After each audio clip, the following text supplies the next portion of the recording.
Zugzwang, a very special idea.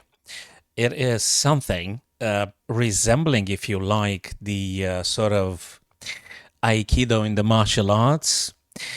You actually let your opponent put your opponent in a position that whatever they do, you're going to be use it against them, so to speak.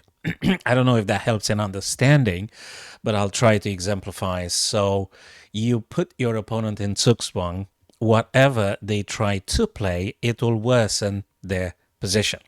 Chess-wise now, it means compulsion to move. It's a German word. And you are going to generate exactly that situation. In this practical scenario here, my friends, it is Black's turn to play. And so you've got two moves you need to consider here, either G6 or F4. Which one is the correct move that places white in Zugzwang? Which one is it? Well, let's have a look. If you move, you practically have to verify them and make comparison and then decide. So we'll take it one by one. F4, what does that mean? Well, F4 means that white does have a move to play, which is moving the white pawn down the board.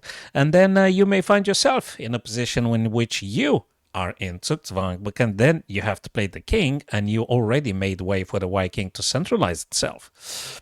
So we can discard F4. What do?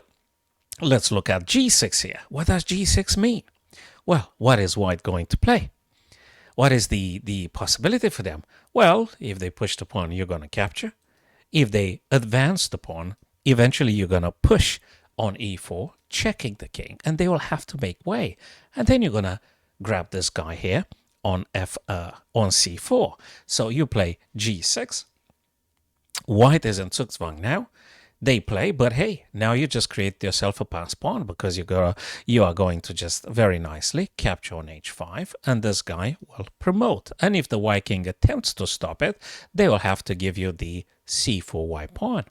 Okay, it's just nothing for white to play in this position to try to win. This one, what is the move that places black in Zugzwang? What do we need to do? We need to find one move, precisely one move, that will place black in a really, really big dilemma here. And I'm pretty sure, guys, you found it. And if not, let's discuss it together.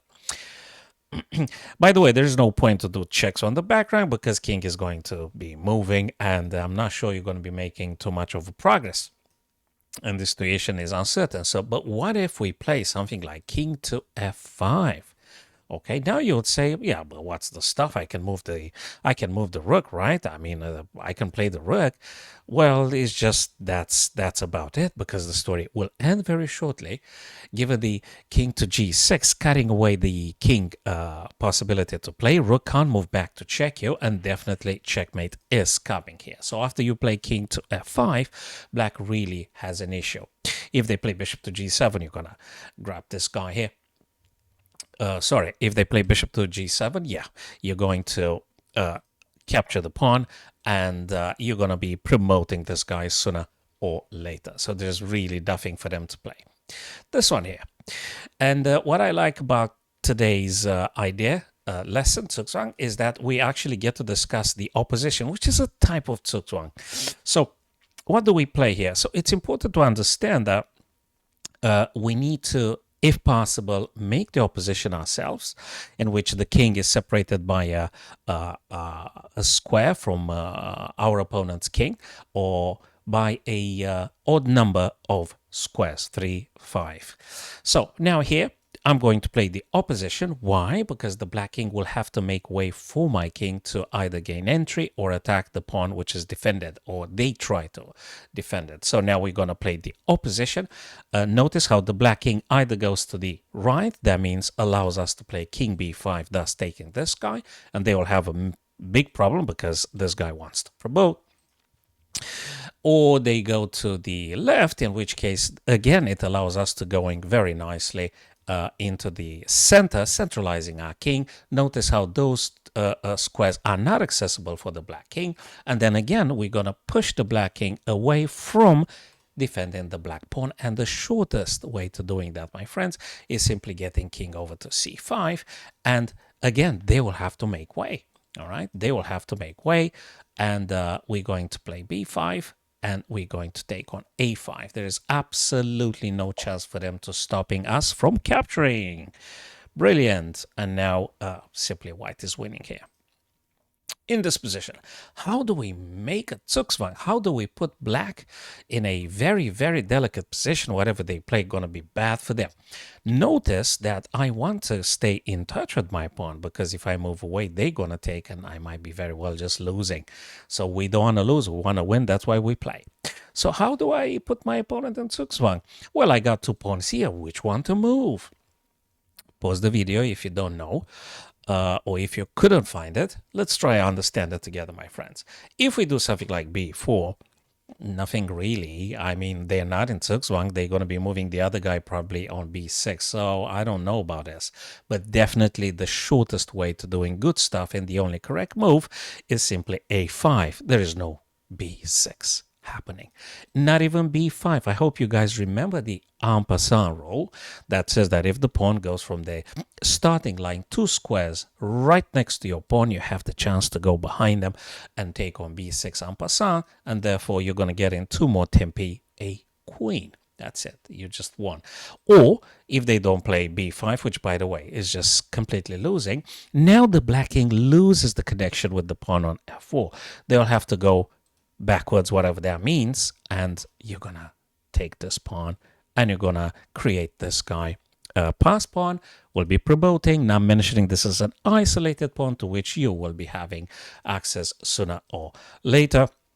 It just doesn't matter what black chooses to play here. It just doesn't matter because you will win here with white for sure.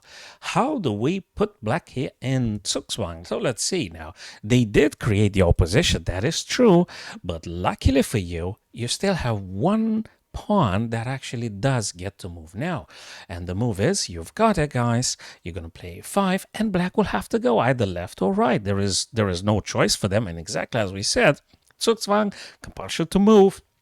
You can't just say, I pass. You must make a move in chess every single time, or you just resign the game if you're not happy. So now, if black king goes to the left, we're going to go to the right, take this guy, and promote, promote, promote. If they go to the right, you're going to play very nicely, gaining entry on d6, and you're going to grab this guy, and that's it. You're just winning. You could get this guy, and you have created 2 passed pawns here. There is absolutely no chance for them to survive. This guy is going to be captured. You're going to be controlling the promotion squares. I mean, this g6, g7, and eventually g8, queen, and that's it. You've won the game. And next exercise, guys, yeah?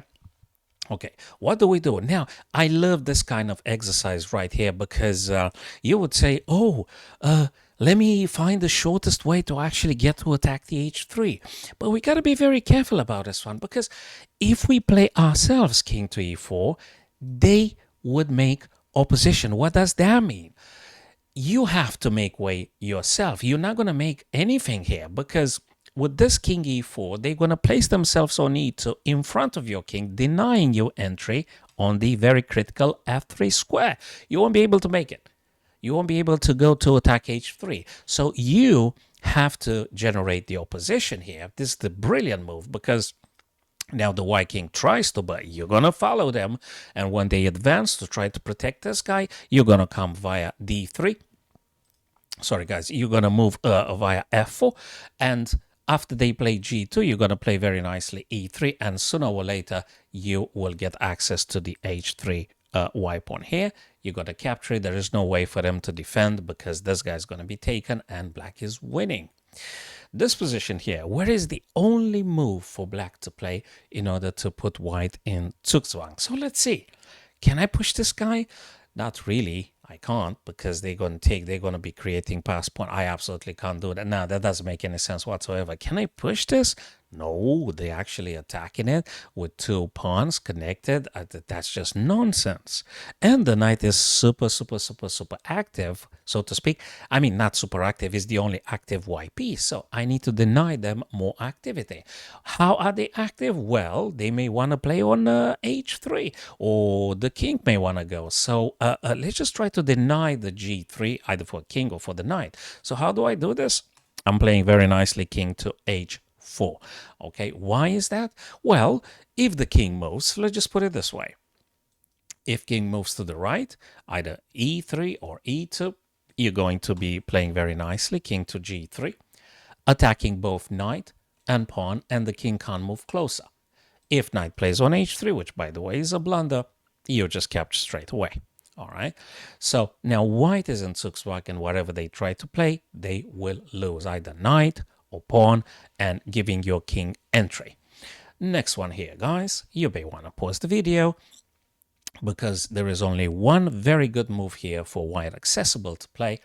You again generate the Zugzwang. You're going to put your opponent in a bad position, and whatever they play is going to be bad here for them. So let's see. Can the bishop move? Not really. The bishop is pinned, can't move anywhere. This guy can't move. This guy can't move. The king can't play, because if the king plays, the bishop is hanging. You're going to capture straight away here. So we need to make it that black can't play anything meaningfully. And you've got it. Sometimes the king is the best piece to play. And now you're going to move king over to d5. Why?